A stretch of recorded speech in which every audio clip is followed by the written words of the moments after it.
আসসালামু আলাইকুম ওয়া রাহমাতুল্লাহি ওয়া বারাকাতুহু।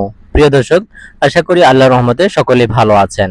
আজ আমরা আলোচনা করব নতুন খামারিরা কতদিন বয়সের বাচ্চা দিয়ে খামার শুরু করবেন এবং কতদিন বয়সের বাচ্চা দিয়ে খামার শুরু করলে আপনি সফলভাবে, সঠিকভাবে, সহজভাবে দাঁড়াতে পারবেন।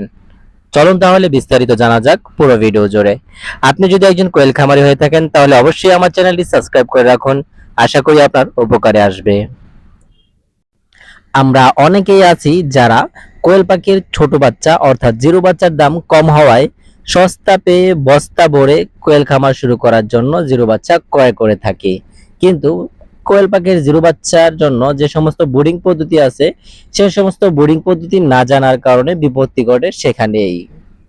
কোয়েল পাখির জিরো বাচ্চার লালন পদ্ধতি অর্থাৎ বোর্ডিং পদ্ধতি না জানার কারণে তাপমাত্রা নিয়ন্ত্রণ, খাবার নিয়ন্ত্রণ এবং ঔষধ সরবরাহ না জানার কারণে আপনার স্বপ্নগুলো আপনার সামনেই এক এক করে মারা যেতে থাকে। আপনার স্বপ্নগুলো যখন এক এক করে আপনার সামনেই নিভে যেতে থাকে, তখন নীরব চোখে চেয়ে থাকা ছাড়া আর কিছুই যেন করার নেই। সেই মুহূর্তে কিংকর্তব্য বিমূঢ় হয়ে আমাদের কাছে ফোন করলেও আমাদেরও কিছু করার থাকে না। কারণ বাস্তবতা এবং লজিক তো এটাই।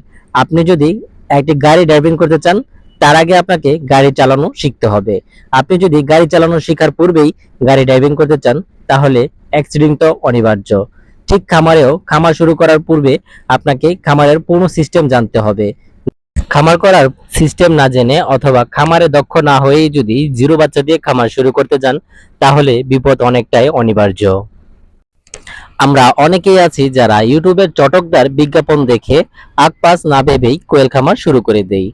আর তখনই বিপত্তি ঘটে যখন আপনার সামনে আপনার অদক্ষতার কারণে আপনার পাখিগুলো এক এক করে মারা যেতে থাকে।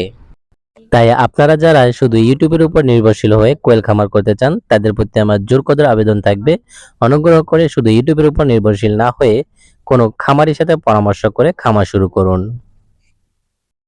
এবার চলুন জানা যাক কতদিনের বয়সের বাচ্চা দিয়ে নতুনরা কোয়েল খামার শুরু করবেন। আপনি যদি একজন নতুন কোয়েল খামারি হয়ে থাকেন, তাহলে আপনার জন্য সর্বোত্তম হবে 30 দিন বয়সের কোয়েল পাখি দিয়ে কোয়েল খামার শুরু করা।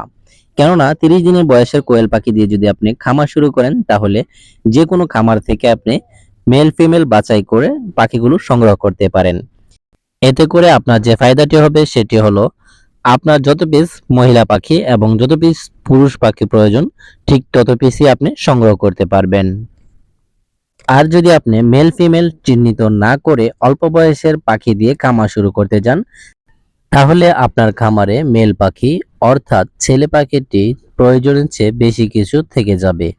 আর এই সমস্ত ছেলে পাখিগুলো আপনি একজন নতুন খামারি হিসাবে বিক্রি করা আপনার জন্য খুবই প্যারাদায়ক এবং কষ্টকর হয়ে দাঁড়াতে পারে। কারণ সেই ছেলে পাখিগুলো আপনাকে স্বল্প মূল্যে বিক্রি করতে হবে, যা আপনার জন্য খুবই হৃদয় বিদারক হয়ে দাঁড়াবে। কেননা মেয়ে পাখি ক্রয় বিক্রয় করা যতটা সহজ, ছেলে পাখি বিক্রয় করা ঠিক ততটাই কঠিন।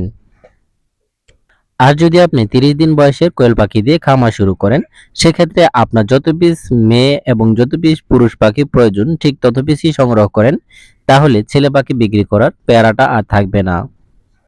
আর যদি আপনার ব্রুডিং সম্পর্কে আইডিয়া না থাকে, তাহলে কখনোই জিরো বাচ্চা দিয়ে খামার শুরু করতে যাবেন না।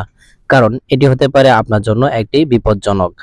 কেননা প্রতিটি খামারের জন্য ব্রুডিং টাইমটি অর্থাৎ জিরো বাচ্চা লালন পালন করা একটি চ্যালেঞ্জিং বিষয়। সুতরাং আপনি যদি একজন নতুন খামারি হয়ে থাকেন, তাহলে 30 দিনের বাচ্চা দিয়ে খামার শুরু করতে পারেন। অন্যথায় ব্রুডিং কমপ্লিট বাচ্চা দিয়ে খামার শুরু করতে পারেন। আর যদি আপনি ব্রুডিং করায় দক্ষ হয়ে থাকেন, তাহলে জিরো বাচ্চা দিয়ে খামার শুরু করতে পারেন। আমাদের কাছে পেয়ে যাবেন জিরো থেকে যে কোনো বয়সের কোয়েল পাখি। আমাদের কাছ থেকে কোয়েল পাখি সংগ্রহ করতে যোগাযোগ করুন আমাদের নম্বরে। আমাদের নাম্বার হলো 01623690243। আমাদের ঠিকানা ঢাকা নারায়ণগঞ্জ 2500। যাতায়াত বাংলাদেশের যে কোনো জায়গা থেকে ভুলতা, গাউসিয়া অথবা মদনপুর, তারপর সিএনজি যোগে চলে আসুন আমাদের 2500 আর সংগ্রহ করুন আপনার শখের কোয়েল পাখি। আল্লাহ তাআলা সমস্ত খামারি ভাইদের ভরপুর কামিয়াবি দান করুক, সেই প্রত্যাশায় শেষ করছি আজকের আয়োজন। দেখা হচ্ছে পরবর্তী কোনো এক ভিডিওতে। ততক্ষণ পর্যন্ত ভালো থাকুন, সুস্থ থাকুন। আসসালামু আলাইকুম ওয়া রাহমাতুল্লাহ।